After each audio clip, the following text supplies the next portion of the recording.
अस्सलाम वालेकुम की हाल चाल है। उम्मीद है सब ठीक ठाक होएगा। अज असीं कड़ी बनाने लगे हैं तो मैं तुहानूं भी शेयर करनी है तुहाडे नाल। देखो प्याज मैं रख दिता, प्याज नरम हो गया, इहदे च मैं टमाटर पाने लगी हूँ।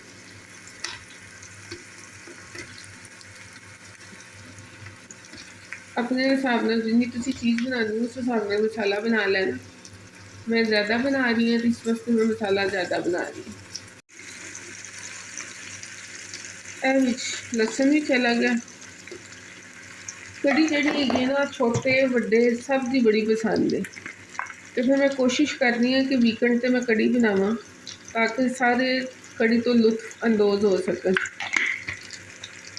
तुसी प्लान करना किसी वीकेंड से कड़ी बनाना, अज मेरे नाल रहो तो नाल वेखो जी कड़ी बनाओ भी तो फिर बाद बना के इहदे मज़े भी लेना। सारे मसाले में पा दिते ने, नमक मिर्च गई हल्दी भी। बस हुण मसाला बनावांगी ते नाल रहो। इत्थे बेसन में छान लिता ते बस हुण मैं इहनूं दही च पावांगी। मेरा दही 2 किलो ते मैं उस हिसाब दे नाल बेसन दही च पावांगी।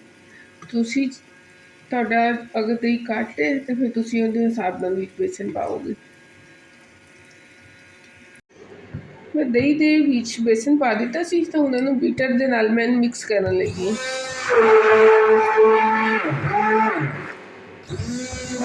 देखो ना अच्छी तरह मिक्स कर लेना, कहते अंदर ना कोई गुठली ना रहे, बेसन अच्छी तरह मिक्स हो जाए। ये दूसरी साइड से साडा मसाला भी तैयार हो गया। मैं इहनूं भी ना हैंड नाल बीट कर लूँगी। ए देखो जी मसाला हो गया जी ग्राइंड। हैंड बीटर का यह कमाल है कि जिहड़ा मिनटां का काम है ना वो हो जाता जी सकिंटां दे अंदर। यह हुण हो गया मसाला तैयार। इहदे विच मैं हुण यह पावांगी दही जिहदे विच मैं बेसन मिक्स किया। यह सारा दही चला जाएगा अंदर।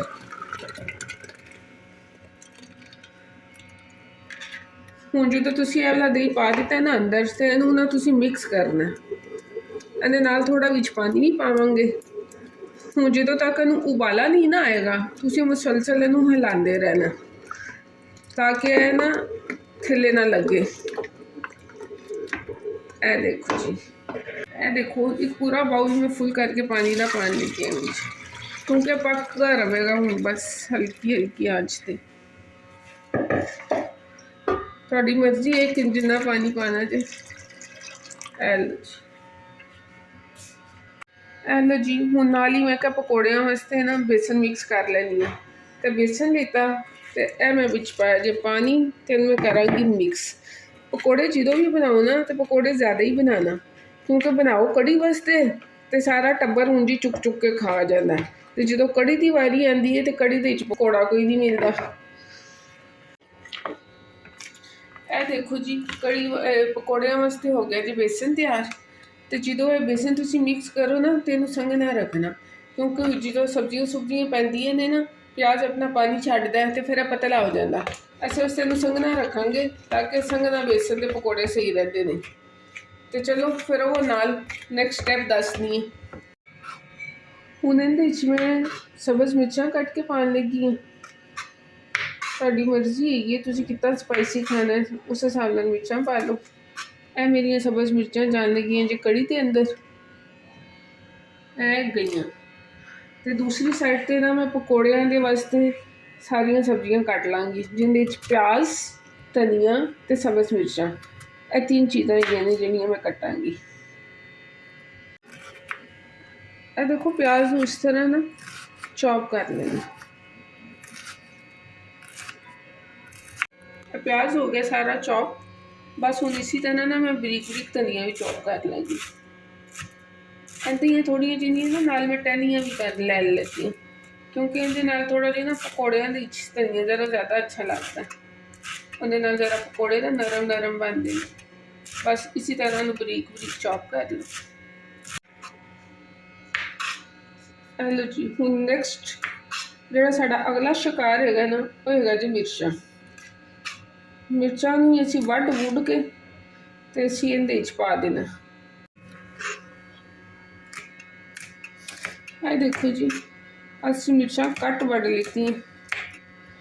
ਵੈਸੇ ਵੀ ਨਾ ਇੱਕ ਛੋਟੀ ਜਿਹੀ ਗੱਲ ਦੱਸਣੀ ਹੈ ਤੁਹਾਨੂੰ, ਇਹ ਥੋੜ੍ਹੀ ਜਿਹੀ ਸਬਜ਼ ਮਿਰਚ ਵੈਸੇ ਵੀ ਖਾਣੇ ਦੇ ਨਾਲ ਖਾਇਆ ਕਰੋ, ज़्यादा नहीं, थोड़ी खा लिया करना। ज़्यादा खाओगे मिर्चा लगनगियाँ फिर मैंने बदवा दिया हो गया, लेकिन है कि थोड़ी जी खा लिया करो, सेहत वास्ते अच्छी होंगी है। मेरी तो फेवरेट है, लेकिन तुम लोगों को तो अच्छी लगती है तो ज़रूर खाओ। हूँ इन छाननी के पा के ना सारिया चीज़ों एक दफ़ा अच्छी तरह धो लो। धोतियाँ पहले भी सी, लेकिन है कि दोबारा एक दफ़ा फिर धो लो। छाननी च पा दिता, छाननी च पाना कि जितना इनका एक्स्ट्रा पानी होएगा फिर निकल जाएगा। ए देखो जी, मेरी ना कड़ी इस उबाले वाली स्टेज ते आ गई। हुण बस इहदे उबाला आएगा तो फिर मैं इनू ना हल्की अग ते पकन रख देवांगी। इहदे नाल नाल मैं तुहाडे सारिआं नाल एक सवाल करना चाहनी हाँ, तो प्लीज़ मैनू इहदा जवाब जरूर देना। ए मर्दां दी ते रिटायरमेंट दा टाइम हुंदा है तो कि औरतां कदे रिटायर नहीं होंदियां, बस उन्होंने उदों ही रिटायर होना जो उन्होंने कबर विच जाना। देखो कड़ी पकना शुरू हो गई है ये कि दो दी हुण संघनी होना शुरू हो गई, लेकिन अजे ना मैं मज़ीद और पकावांगी। दूसरी साइड ते मैं तेल रख दिता गर्म होने वास्ते, नाल ही मैं पकौड़े बना लाँगी। मेरा कढ़ाई दे विच तेल थोड़ा सी, इस वास्ते मैं थोड़ा तेल और पा रही हूँ। तकरीबन मैं एक डोंगी तेल और पाऊंगी। एलोच इधर तेल होगा गर्म, तो मैं हूँ बेसन दे विच मसाले मिक्स करांगी। ए आ गया बेसन तो ए आ गए मसाले। इहदे विच मैं मिर्च पावांगी, तकरीबन 1.5 चम्मच पा दांगी क्योंकि मेरा बेसन ज़्यादा। नमक पावांगी,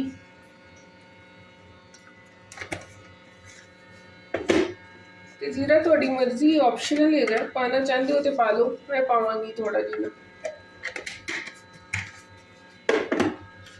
इस तो बाद जिहड़ियां सब्जियां कट्टियां सी ना ये सारियां इच पा दांगी।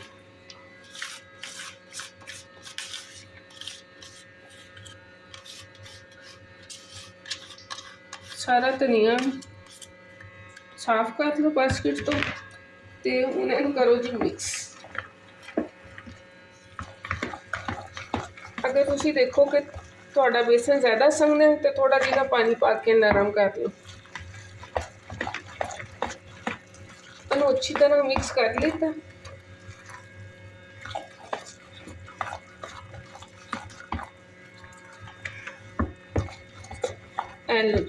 ए हो गया जी बेसन, तो बस मैं हुण बनावांगी इहदे पकौड़े। तुहाडी मर्जी है, अगर इहदे च तुसी सोडा पाना चाहते हो तो सोडा पा लो, क्योंकि मैं बेसन काफ़ी देर का मिक्स करके रखा इसलिए मैं नहीं सोडा पा रही। अगर तुसी पाना चाहते हो तो तुसी सोडा भी पा सकते हो थोड़ा। दूसरी साइड ते असीं चावल कढ़ लिते ने क्योंकि कड़ी दे नाल चावल पकावांगे। तो बस हुणे मैं चावलों नूं अच्छी तरह धो के इनू भिओ दांगी तो फिर असीं पकावांगे। तेल हो गया जी गर्म, तो हुण ना इहदे विच मैं पावांगी पकौड़े। मैं इनू हत्थ दे नाल ही पावांगी, इस वास्ते मैंने संघना रखिया सी ताकि छोटे छोटे पकौड़े ना इहदे विच पै जाण। मैंने छोटे छोटे पकौड़िਆਂ तो याद आया, मेरी अम्मी जी जो सन ना तो मैं पकौड़े बनानी होंदी सी तो वो कहते होंदे सन धीए पकौड़े छोटे छोटे बनाई, लंबे लंबे ना मोटे मोटे ना बना दी। बस बड़े चले जाते हैं लेकिन उन्होंने यादां साडे नाल होंदियां, जो कोई काम करने कुछ करने उन्होंने याद जरूर आती है। ऐसे वास्ते तुसी सारे भी अपने वड्डियां नूं भी याद करया करो, उन्हां वास्ते 2 नफल पढ़िया करो, उन्हां दी बख्शिश वास्ते दुआ करया करो, ये बहुत जरूरी है।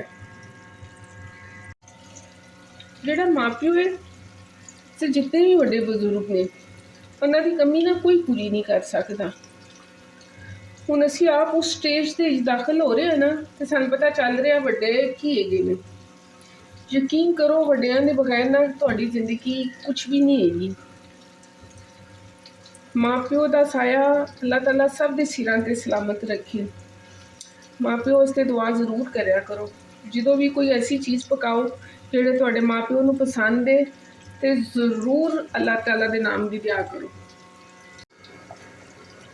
ਅੱਜ ਨਾ ਇਹ ਪਕੌੜੇ ਦੇਖ ਕੇ ਨਾ ਮੈਨੂੰ ਮੰਮੀ ਜੀ ਦੀ ਬਹੁਤ ਯਾਦ ਆ ਰਹੀ ਹੈ।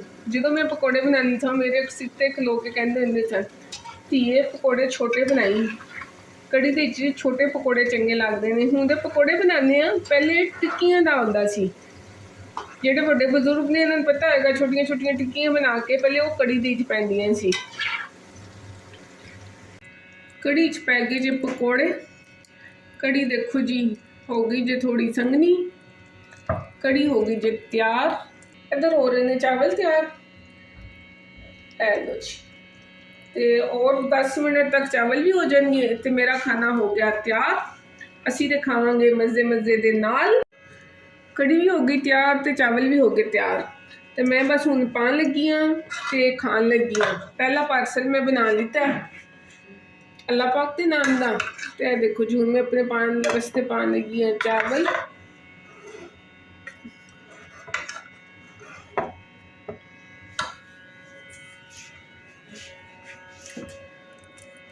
इत्थे पावांगी जी कड़ी।